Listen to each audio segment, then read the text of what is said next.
Hello and welcome. My name is Derek and I go by the YouTube user AG47Fantasy. The webpage I have is ag47fantasy.com and the handle on all my daily fantasy sites is AG47. This video, I'm going to preview the Denver Broncos hosting the Baltimore Ravens with a play on that as far as the total is concerned, and a very quick rundown of all the other games from a fantasy point of view. It seems as if I'm the only person that's bearish or down on Peyton Manning. I'm hearing everybody talking about how he's going to look good. He's great this year. It's going to be a rebound. Last season was just a fluke at the end of the year because he was injured. Then he's healthy now. I don't buy it. I don't buy it. And I'm the guy that normally goes by, you're innocent until proven guilty for a star player once you get old. Tom Brady dominated last Thursday as an old quarterback.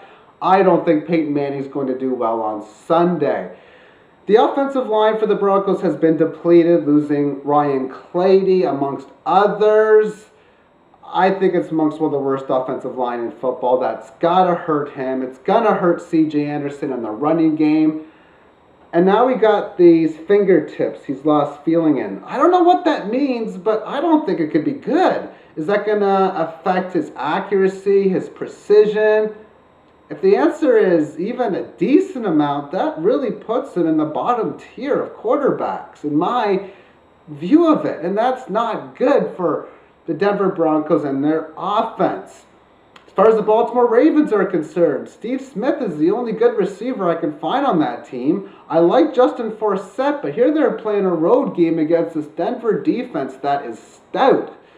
I don't like Justin Forsett fantasy this week, and I'm looking at a 16-13 kind of game with a 48.5 point over-under. So under the total is how I'm going to be viewing it. Now, I'll be watching Peyton Manning over the next week or two and seeing if I'm right or wrong with my view. If I'm wrong, that means I'm going to go ahead and back the Broncos in future games, play Peyton Manning and C.J. Anderson in daily fantasy, but this week, no way I'll be doing that.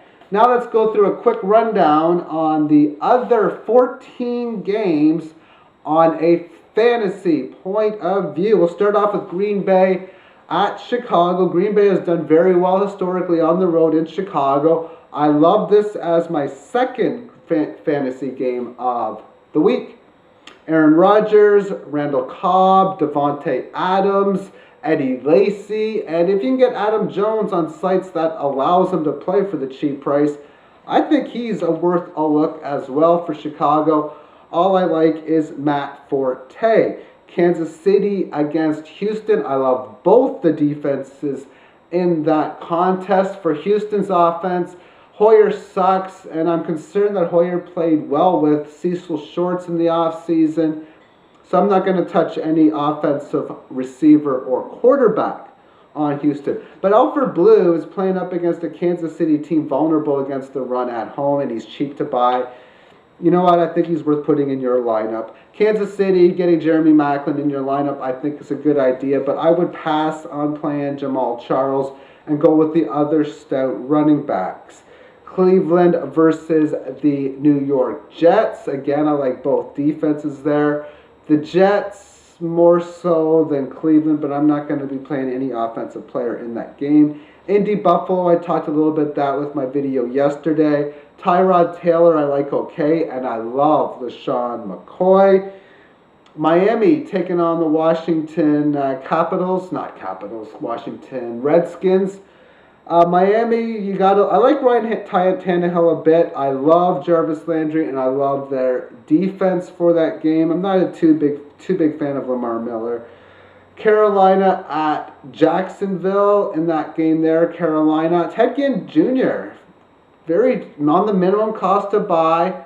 I like him. I think Greg Olsen is a must play if you're looking to spend up for tight end. I think he's by far the best tight end on the board. Jacksonville, watch out for Allen Robinson at wide receiver. And Blake Bortles had a very bad rookie year, so I'm not going to expect much out of him this year. But you know what? For their sake, I hope he does good, I guess. Seattle St. Louis. Nice handcuff. Play the Seattle team defense with Tyler Lockett. Reason why the handcuff works is because he's going to return kicks. If he can return a punt or a kick for a touchdown, you get 6 points on both ways. I think he's the best returner the game has. But he's also shown to possibly play on the offensive side of the ball. Now, Marshawn Lynch is up against a tough defense, so don't know if I like that. And then you got cheap running back options with St. Louis. I think it's Benny Cunningham now.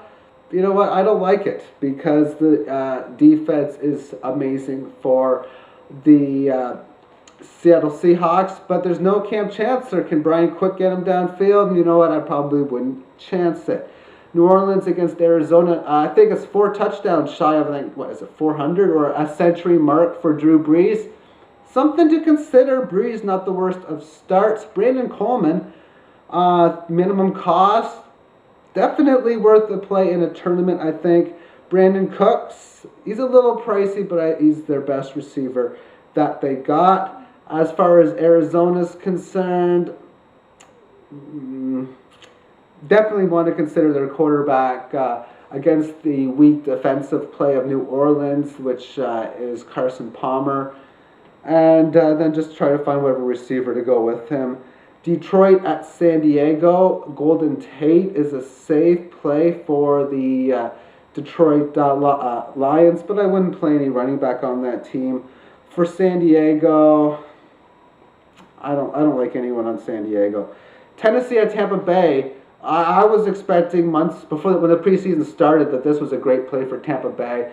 Jameis Winston has looked horrible in the preseason. Marcus Mariota has looked average in the preseason. Running back Sankey has looked good. Doug Martin has looked amazing, so I like both the running backs. Harry Douglas, remember him with the Atlanta Falcons, the fill-in guy for an injured either Julio Jones or Roddy White? Well, he's now the #1 guy in Tennessee, and he's like min cost everywhere amongst the board. I got him in half my leagues. I love Harry Douglas this week. And for Tampa Bay, Mike Evans has been dealing with injury. Don't want to touch him with a 10-foot pole. You can consider the defense of either team because of the rookie quarterback as well. Cincinnati at Oakland. I love both running backs on both sides. Jeremy Hill for Cincinnati, Latavius Murray for the Oakland team, Oakland Raiders. Then you have the New York Giants at Dallas Cowboys, and I got the exact same like for both teams.